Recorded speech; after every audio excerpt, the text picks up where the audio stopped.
So just like in BoxCutter, we were talking about D being able to get you to your most important options pre-operation. The Control D is there for you whenever you need to change things mid-operation.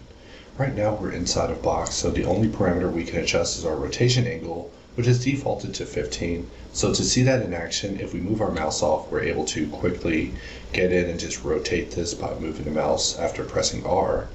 And we see that it's basically rotating in 15-degree increments. So before the operation, if we were to press Control D, you can see that instead of a pie menu like the D pie, we have everything constrained inside of a little panel architecture system. I'm a big fan of the helper inside of HardOps, so I do aspire to see this eventually turn into the MiniHelper of BoxCutter with the same level of greatness as the Control tilde helper inside of HardOps. But some of the interesting things to note here is that you are able to go inside and toggle from box and change it into line box, which also enables wedge to be toggled. In the event that you want to draw a line box, it's just as easy as pressing Control D and going in here and toggling the behaviors. In fact, all of the tools themselves have behaviors that can go in and be adjusted to be more in depth with what you're going for. So we see that Ngon was set to the lasso state.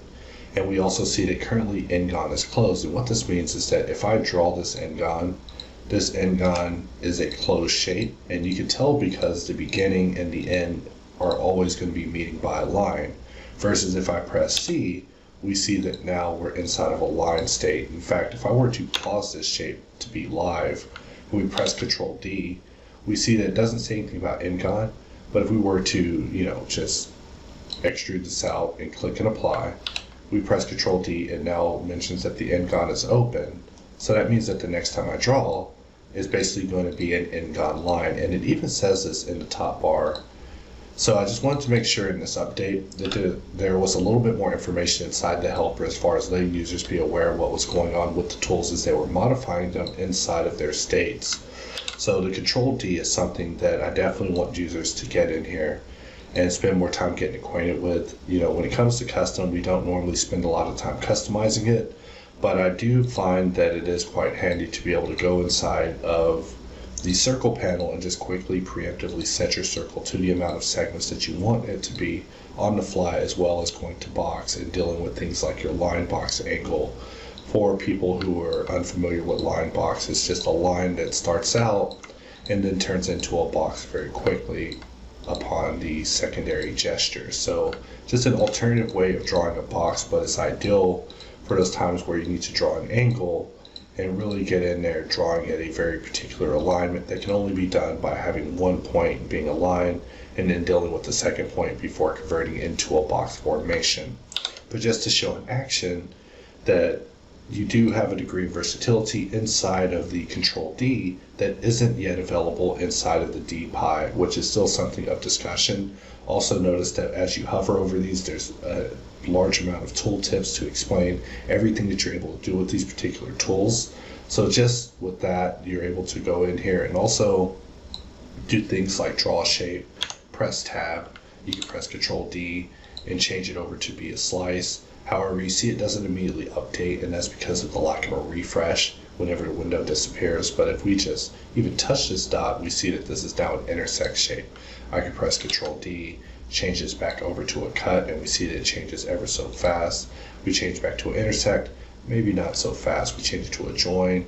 What does it do? Nothing until we pull it out a little bit. And then if we change it to a knife, we see that it's more than likely doing nothing. We change it to join. It looks like it's doing nothing until we move it ever so slightly, and then we see that we may have created some sort of lapse in geometry. So let's see if we can work our way through this. So I will press Control D, and we will just change this to be a slice, and we'll just pull this circle, and we see that by switching it through everything over and over, we've pulled out some sort of accidental bug that could possibly come about from this. So I'd be most curious in what's happening with the modifier stack as we're messing with it.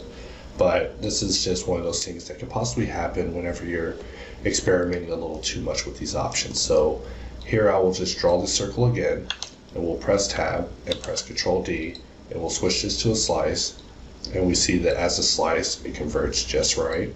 We press Control D, and we convert this into a inset, and it's going to get a little weird until we press T and find the thickness that it allows. Keep in mind that because it's duplicating the shape, the solidify is going to get very weird, especially with all of this we have going on. So really pushing this tool to the limit, even with this very simple shape. And so we change it over to join, and we see that join is good. Let's actually turn it back into a slice, and we see that it slices nicely. Control D, we turn it back into a cut, and once we move it, the cut takes place live. And with that, it's almost like, should I even report this as a bug issue to the coders to stress them out for the rest of the day? Of course, the answer is yes. I'll have to clip this outtake and send it to them, because BoxCutter must always get better and more perfect.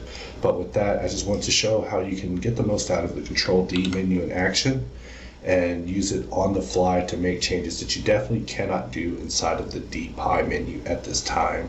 So Control D is almost more handy in those regards, and because of the dynamic updating nature, I actually see a lot more potential in it because of all the options that it gives you right in front of your face to really help you customize your BoxCutter experience.